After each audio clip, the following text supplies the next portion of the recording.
Hey everybody, here I am in Sherwood, Connecticut, on Sherwood Island. There's the little woodchuck hall. Shirley Troubadour asked a question about why Gates and China are being allowed to buy up all the farmland in our country. And I'm going to tell you something that I had an experience with.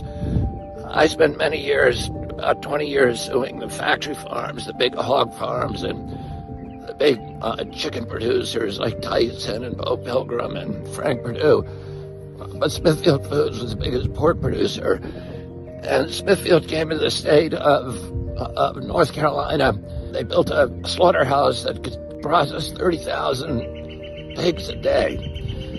And then they had a partner named Wendell Murphy, who was in the state Senate, and he passed 28 laws in the North Carolina State Senate making it illegal to sue a factory farm. He left and went into partnership with Smithfield, created a way to raise pigs, instead of raising them on farms, to raise them in warehouses called Murphy 1100s.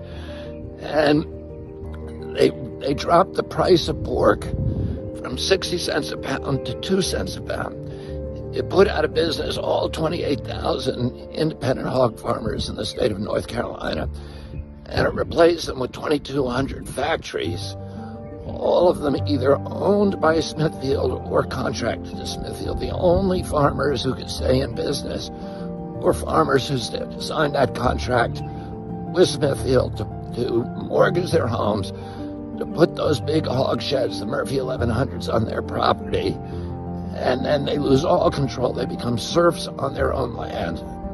Smithfield dictates all their farming practices. It gives them the food, it delivers the piglets, picks up the grown animals and brings them to slaughter. They put out of business 28,000 farmers, and they control now 80% of the hog production in North Carolina. Because they dropped the price in North Carolina, Iowa had to adopt the same system, had to cave in to Smithfield.